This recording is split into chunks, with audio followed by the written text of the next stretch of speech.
Good morning, this is Mission Control Houston. Welcome and thank you for joining us for today's edition of ISS Update this Tuesday, March 20. You're now looking at a live view inside the International Space Station Flight Control Room, where the team here has been monitoring the systems aboard the station and supporting the day's activities of the Expedition 30 crew members. Leading the Orbit 2 team here in the Station Flight Control Room today is Flight Director Ron Spencer, shown here on the right-hand side in the dark blue shirt, and Mark Reagan, who is serving as Capcom. He is relaying all ground messages up to the crew. He's shown there on the left-hand side of your screen in the white shirt.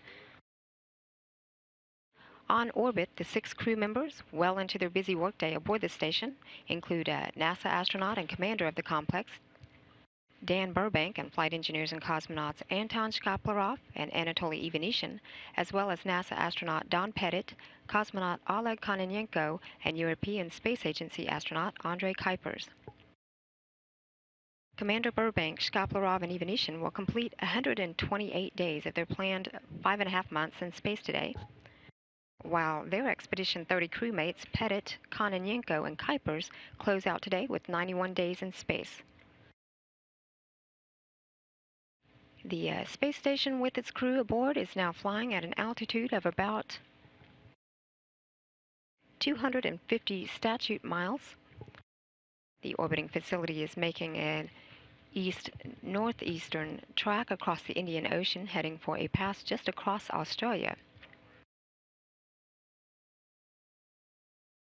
With a wake-up at 1 a.m. Central Time, the Expedition 30 crew members kicked off their day with the first of 2 daily planning conferences held with ground controllers at mission control centers around the world. That conference is scheduled to review the day's activities, discuss any issues, and also plan for the next set of tasks. Today, Station Commander Dan Burbank is conducting an air leak inspection of the onboard waste hygiene compartment. Meanwhile, flight engineers Don Pettit and Andrei Kuipers are working together on some cleanup work inside the permanent multi-purpose module. It's also known as Leonardo, or the space closet that is used for extra storage aboard the International Space Station.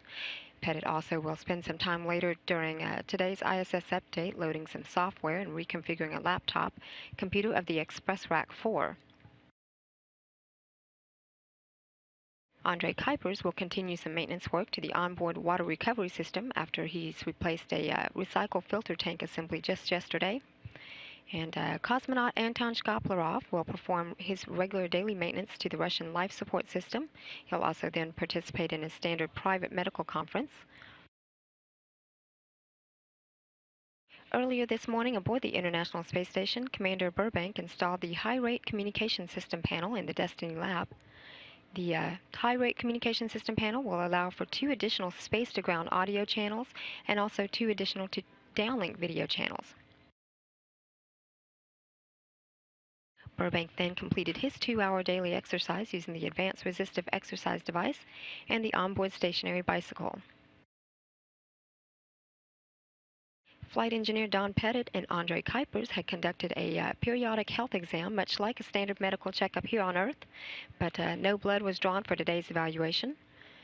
Pettit then collected and tested a water sample of the water processor assembly of the water recovery system. Kuipers spent a few hours today with cleanup activity of the permanent multi-purpose module, what he and Pettit are working on now, transferring some items from storage to its permanent space aboard the station. Cosmonaut Anatoly Ivanishin took some photos as part of a Russian study known as SENER that observes the world's oceans for bioproductive areas for the fishing industry. And also just before today's ISS Update Hour, Commander Burbank and Pettit took some time out to talk with the reporter with WVIT-TV of Hartford, Connecticut. And at the end of the day, each crew member will have participated in his daily 2-hour exercise to maintain their physical fitness and help mitigate the negative effects of microgravity on their bodies. Commander Burbank will continue that maintenance work of the water recovery system. The Expedition 30 crew will then participate in its final daily planning conference with ground controllers around the world before some evening prep work and entering its pre-sleep period. Everything remains on track for the launch of the European Space Agency's Ariane 5 rocket. Um, that rocket will be sending the third European Space Agency's automated transfer vehicle cargo ship up to the International Space Station. Launch is set for 11:34 p.m. Central Time Thursday night.